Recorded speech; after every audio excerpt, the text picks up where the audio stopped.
निरंकार जन्मा अद्वैत पुरखा सर्वव्यापक कल्याण मूरत परमेश्वराय नमस्तम् परमेश्वराय नमस्तम् परमेश्वराय नमस्तम्। ओम ब्रह्म सत्य। ओम ब्रह्म सत्यम सर्वदा। ग्रंथ श्री संत विलास ईश्वर भक्ति की प्राप्ति, वचन नंबर 75, पेज नंबर 55। मिथ्या नाम रूप की कल्पना में जीव अनर्थ कलेशवान रहता है। इस वास्ते, इस अंधकार से छूटने के वास्ते सत नाम का सिमरण करना परम आनंद के देने वाला है। ज्यों ज्यों सतनाम का निधिध्यास करता है, त्यों त्यों असत माया का विकार नाश होता जाता है। आखिर केवल सत स्वरूप में लीन हो जाता है, जो जीव का असली स्वरूप है। श्री महाराज जी हम सभी को समझा रहे हैं कि जो नाम रूप की कल्पना है, वो जीव अनर्थ उसमें कलेशवान रहता है। पूरी सृष्टि नाम रूप गुणकर्म में ही है। संपूर्ण सृष्टि में यदि किसी वस्तु का नाम है, मान लीजिए सेब है, इस समय आपके और हमारे सम्मुख सेब नहीं है, लेकिन सेब का नाम आते ही आपको सेब की शक्ल यानी रूप याद आ गया होगा। यानी कि नाम लिया तो रूप याद आ गया, और रूप के याद आते ही विचार करें तो उसका गुण और उसके कर्म भी याद आ जाएंगे। नाम रूप गुण कर्म, यहां श्री महाराज जी कहते हैं एक नाम है और दूसरा रूप है। मिथ्या नाम रूप की कल्पना में जीव अनर्थ कलेशवान रहता है। अनर्थ कहते हैं अनहोनी के लिए या अर्थहीन के लिए। और वो जो अनर्थ है, ये अनर्थ यही है कि सही मायने में जो जीव है, वो जीव अति कलेशवान है इसी नाम और रूप के लिए। जो होना नहीं चाहिए उसके लिए वह क्लेशवान रहता है।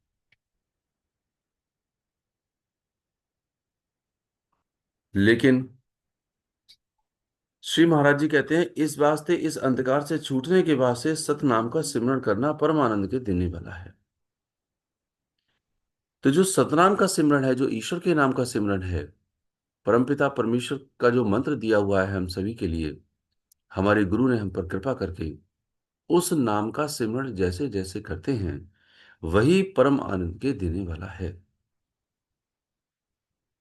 ये जो परमानंद का देने वाला है, उसमें करना क्या है? श्री महाराज जी कहते हैं कि ज्यों ज्यों सतनाम का निधिध्यास करता है, त्यों त्यों असत माया का विकार नाश होता जाता है। निधिध्यास क्या होता है? जब हम ईश्वर के नाम को, ईश्वर के जो अवतारी सत्पुरुष, जो मेरे परमेश्वर, जो गुरु, इनका नाम का, इनके जीवन का मनन करते हैं, चिंतन करते हैं, बारंबार मनन और चिंतन से उनकी उस स्थिति को प्राप्त करने का यत्न करते हैं, इसी को निधिध्यासन कहते हैं। तो जैसे जैसे हम सत नाम का निधिध्यास करते हैं, त्यों त्यों क्या होता है? असत माया का विकार नाश होता जाता है। जो असत है यानी कि सत्य स्वरूप ना होकर के वो परमेश्वर का जो स्वरूप है, हम उसी को प्राप्त होते चले जाते हैं। हम का मतलब क्या है? जो जीव का असली स्वरूप है, यानी कि मेरा जो स्वरूप है, वो परमपिता का मैं अंश हूं। मेरा जो असली स्वरूप है वह वही ईश्वर ही है, और ये जीव असली स्वरूप को प्राप्त हो जाता है।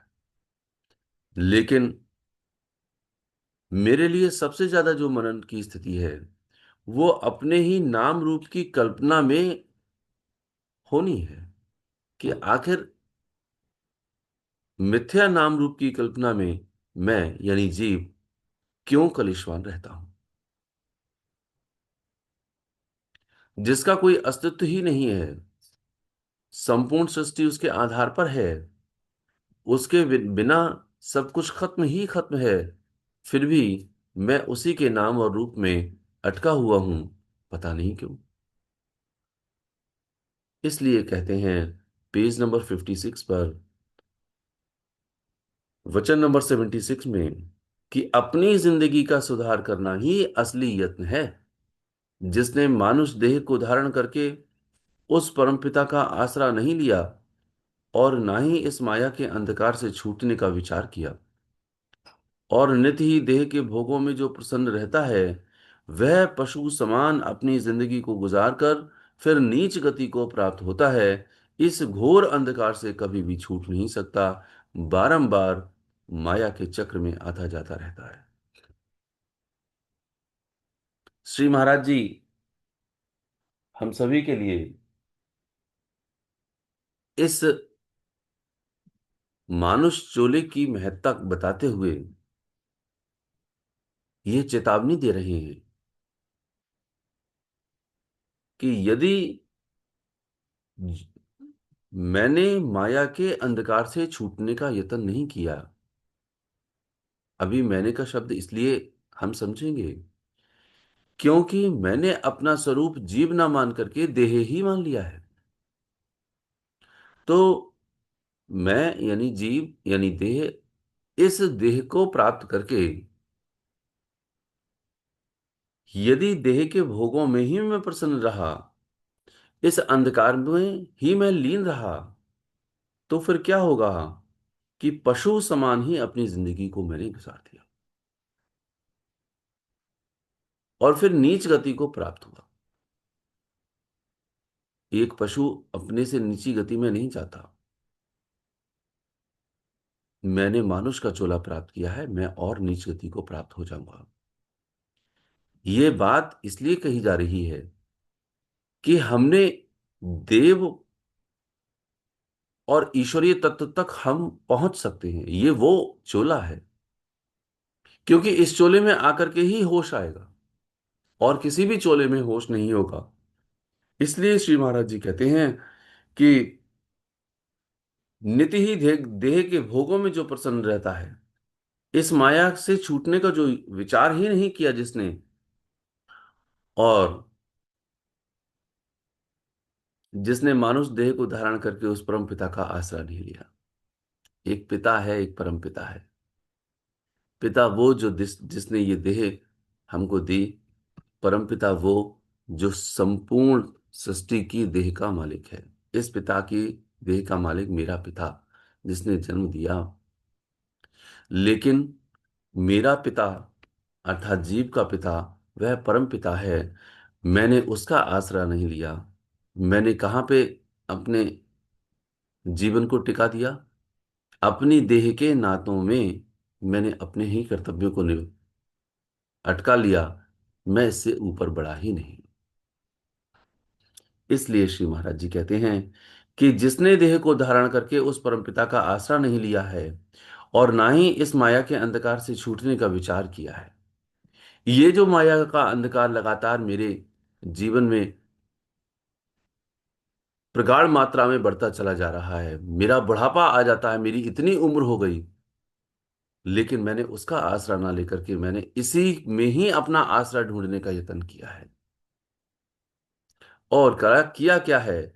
नित्य ही देह के भोगों में प्रसन्न रहता है। मैं किस तरह से अपने देह के भोग बढ़ा लूं, चाहे गाड़ी हो, बंगला हो, एसी हो, हॉट एसी हो, या कूल एसी हो, मैं किस तरीके से और भी ज्यादा से ज्यादा इस देह को मैं सुखी बना सकता हूं, यही यत्न करता रहता है। देश विदेश जाता है कमाने के लिए, यहां कम दौलत है, वहां ज्यादा दौलत है, इकट्ठा करता है। और वो उन्हीं में सुख को देख रहा है, इसीलिए तो इकट्ठा कर रहा है, इसलिए उसका उसका निर्णय बना हुआ है। जितनी ज्यादा मेरे पास दौलत इकट्ठी हो जाएगी, मैं सुखी हो जाऊंगा। किसी का जितनी ज्यादा मेरा मान हो जाएगा, मेरा नाम हो जाएगा, तब मैं ज्यादा सुखी हो जाऊंगा। वो अपना सुख इसी में ही ढूंढ रहा है। और जब वो असफल हो जाता है, तो दूसरे दिन फिर दूसरी बार और अधिक कोशिश से वह उसका यत्न करना शुरू करता है। लेकिन श्री महाराज जी कहते हैं कि वह पशु समान अपनी जिंदगी को गुजार कर, सारा का सारा जीवन ये पशु समान है। वो पशु समान कैसा है? बिना होश का जीवन पशु समान ही होता है। और बिना होश का जीवन कौन सा है? होश का जीवन वह है जिसने सत स्वरूप को अपना स्वरूप मानते हुए, जानते हुए उसने सत को प्राप्त करने का यत्न किया। लेकिन जिसने सत को प्राप्त करने का यत्न नहीं किया, वह पशु समान ही जीवन है। और पशु फिर भी दूसरे देह को प्राप्त करेगा तो वह पशु ही होगा, या अन्य कोई देह प्राप्त कर लेगा, उसका पतन नहीं है। लेकिन मेरा पतन है, क्योंकि मैं इस देह में होश को धारण किए हुए हूं। मैं जानता हूं, मैं जानने वाली सत्ता हूं। वहां पर वो जानने वाली सत्ता नहीं है, बल्कि वह अपनी उन्नति नहीं कर सकती। वो पशु पशु की जो देह है, अपनी उन्नति इस देह यानी मानुष्य शोले में प्राप्त हो सकती है, जो हमें और आपको प्राप्त है।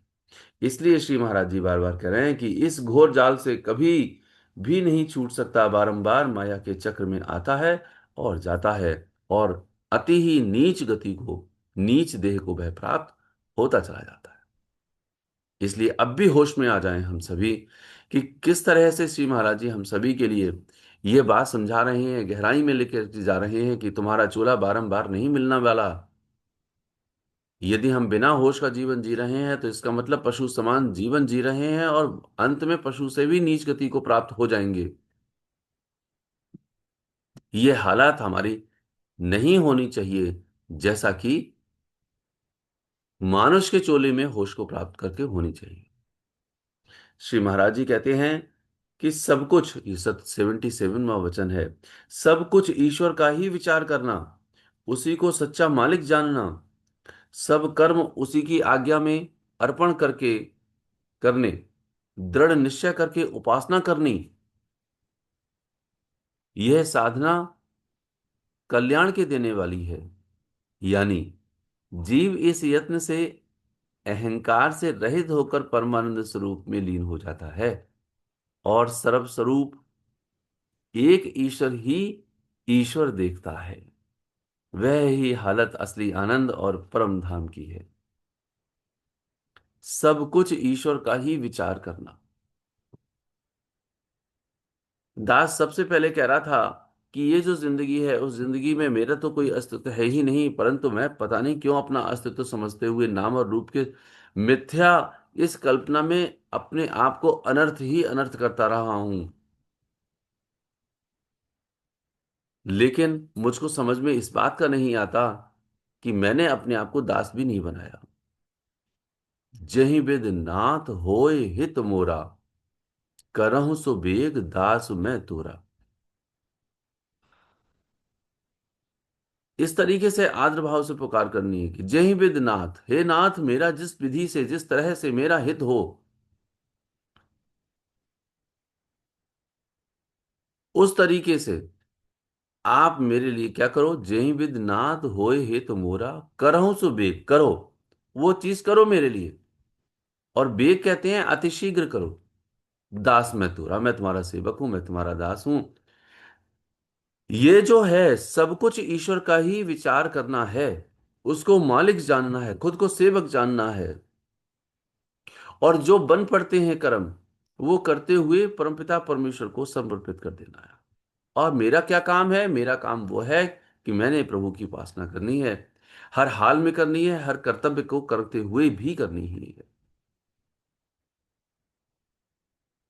यह साधना कल्याण के देने वाली है। जिस तरीके से ये विधि बतलाई है, ऐसा कल्याण हो, इस तरीके से मेरा कल्याण होने वाला है, वरना मेरा कल्याण नहीं होगा।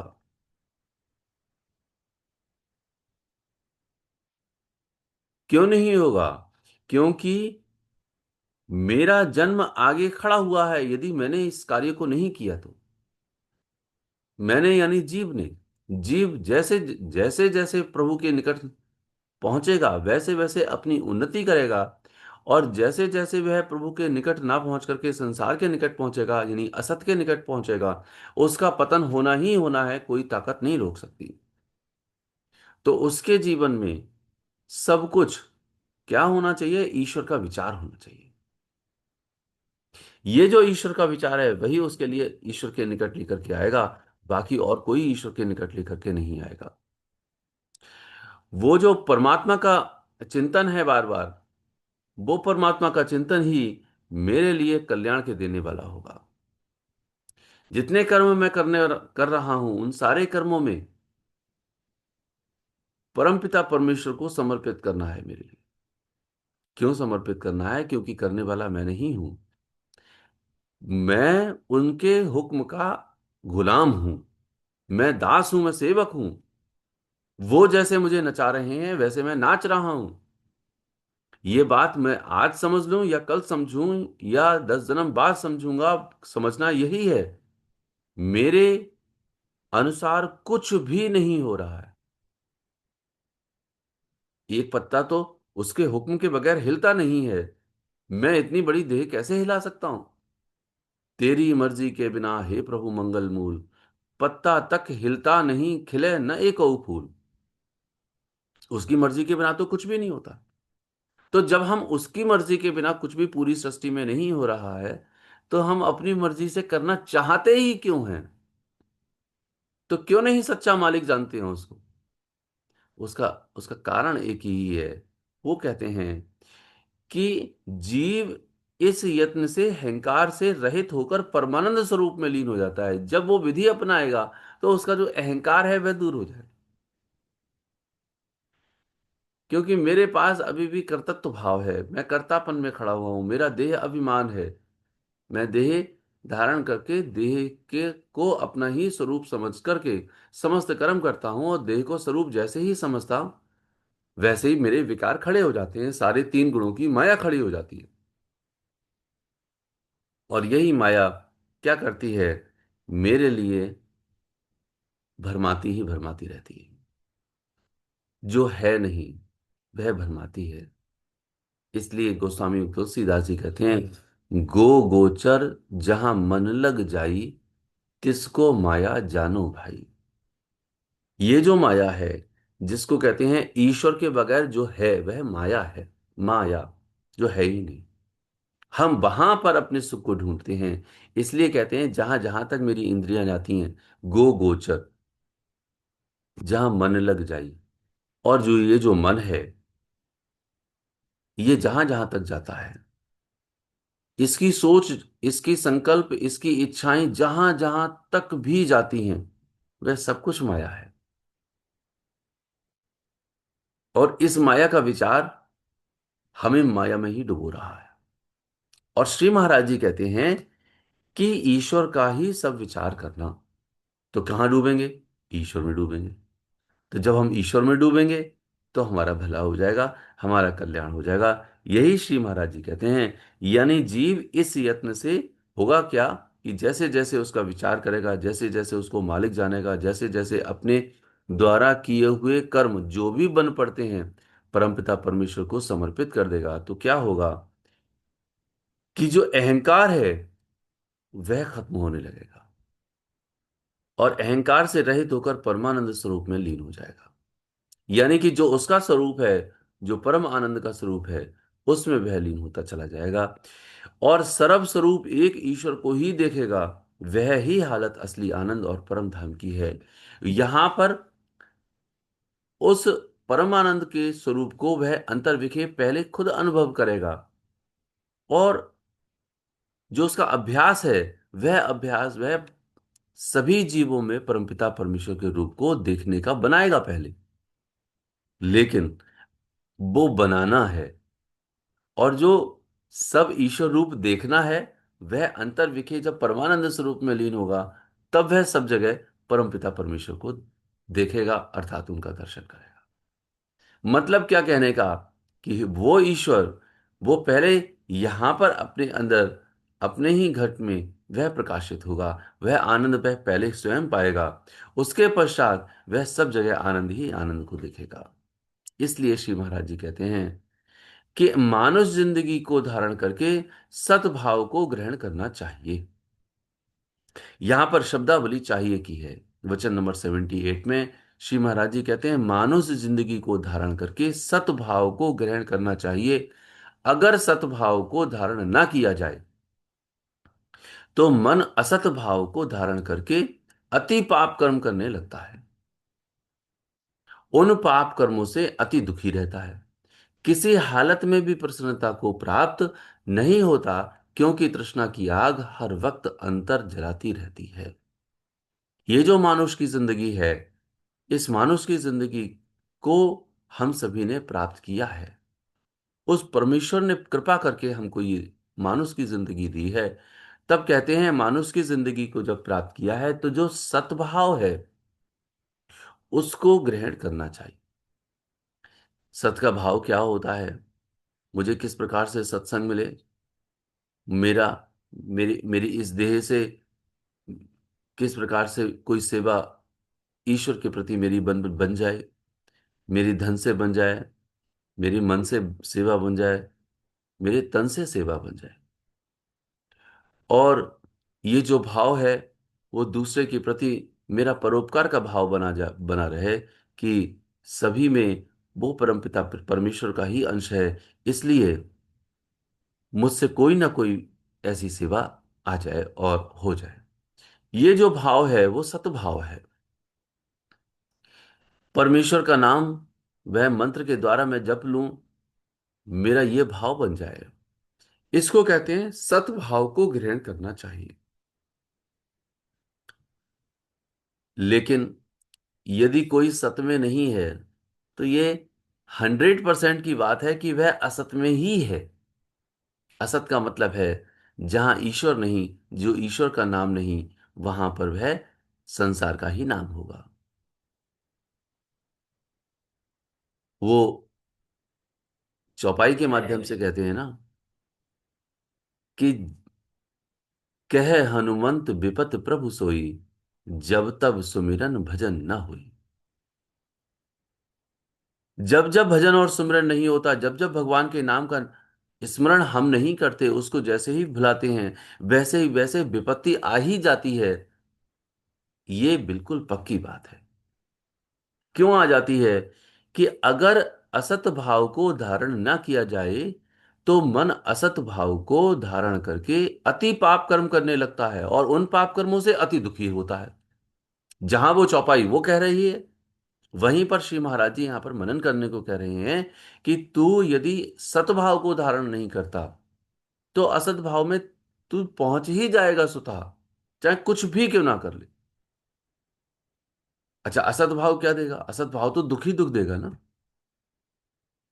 इसलिए हर समय, हर लम्हा, जिसको करके कहते हैं, मेरा भाव सत में बना रहना चाहिए, और बनाना ही है। यहां पर कहते हैं कि अगर सतभाव को धारण ना किया जावे, तो मन असत भाव को धारण करके अति पाप कर्म करने लगता है। तो मैं अपने मन को ये छूट क्यों दे दूं, जिससे कि वह पाप कर्म करने लग जावे, और फिर बाद में क्या होगा, उन पाप कर्मों से अति दुखी भी होगा। क्यों दुखी होगा? क्योंकि पाप कर्म दुख के अलावा और देंगे क्या?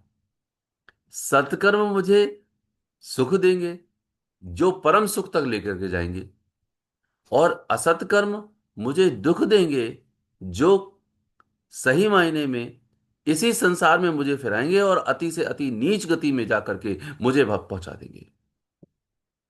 तो जो भाव है मेरा, यानी जीव का, वह सत का भाव होना ही चाहिए। इसलिए श्री महाराज जी कहते हैं कि किसी हालत में भी प्रसन्नता को प्राप्त नहीं होता, क्योंकि तृष्णा की आग हर वक्त अंतर जलाती है। तृष्णा रूपी अगर में जीव जले दिन रात। तृष्णा की अगन में यही जीव दिन रात जलता रहता है। और आप सब विचार करके देखें अपने अपने भाव के लिए, कि हम अपने घर गृहस्थी के लिए क्या कुछ नहीं करते, क्या कुछ नहीं करते। अपने कर्तव्य को समझ करके अपने बच्चों का परिपालन है, अपने पति का है, अपने पत्नी का है, माता का, पिता का, भाई का, बंधु का, इस समाज का, बहन का, हर किसी का अपने अपने कर्तव्यों के आधार पर ज्यादा से ज्यादा करने की कोशिश करते हैं, लेकिन मिलता क्या है? अंत में यही हालत होती है कि 10 काम किए और 11वां काम यदि बिगड़ बिगड़ गया, यदि ना कर पाए, तो वो 10 काम भी बेकार हो गए। दुख ही दुख मिलता है, दुख ही दुख, यानी प्रसन्नता कभी नहीं मिलती। आप चाहे कुछ भी क्यों ना कर लें, तो फिर क्यों ना ऐसा करें कि सत में भाव लेकर के आए। वहां हम काम यानी कर्म तो करें अपनों के प्रति, लेकिन इस भाव के साथ ना करें कि ये मेरे अपने ही हैं, अपने होते हुए भी अपने नहीं हैं। हमारे अंदर ये आसक्ति ना हो कि ये अपने हो, ये पराये हैं। वहां पर हमें दुख नहीं होगा, बल्कि यह भाव आएगा कि जो परमपिता परमेश्वर ने हमारे लिए एक जिम्मेवारी सौंपी है, उस जिम्मेवारी को निर्वहन कर रहे हैं। ये धारणा अलग हो गई। और ये धारणा सत्कर्म की बन जाती है, जो प्रसन्नता लेकर के आती है। जब धारणा हमारी ऐसी होती है कि हमारे अपने हैं, वहां पर क्या है कि हमारे कोई भी अकर्तव्यता से हम भी दुखी होते हैं और वो भी दुखी होते हैं। तो कर्तव्यता का पालन करते हुए निरासक्त भाव से अपनों की नहीं, अपनों की ही नहीं बल्कि दूसरों की भी सेवा करो। उससे सत के कर्म का भाव बन जाएगा, और प्रसन्नता उसको भी होगी और तुमको भी होगी। और जो नीच गति में जाने का जो चेतावनी है, वह भी मेरी दूर हो जाएगी। इसलिए श्री महाराज जी कहते हैं पेज नंबर 57 पर कि देह को नाशवान समझकर सत्स्वरूप आत्मा का विश्वासी होना और अभ्यास करना ही कल्याण के देने वाला है। इस सतमार्ग को छोड़कर जो अनेक मनोरथ धारण करके कई तरीका की उपासना करते हैं, वे अधिक क्लेश को प्राप्त होते हैं, यानी परमानंद अवस्था को प्राप्त नहीं हो सकते। जो बार बार बात कही जाती है, वह बात फिर से जोर दे करके कही गई है कि देह को नाशवान समझो, सत्स्वरूप आत्मा का विश्वासी बन जाइए, और अभ्यास जो परमपिता परमेश्वर ने मंत्र का दिया हुआ है, वह अभ्यास करें। और वही अभ्यास मेरे कल्याण के देने वाला है, क्योंकि इस सतमार्ग को छोड़कर जो अनेक मनोरथ धारण करके कई तरीका से उपासना करते हैं, वे अधिक कलेश को प्राप्त होते हैं, यानी परमानंद अवस्था को प्राप्त नहीं होते।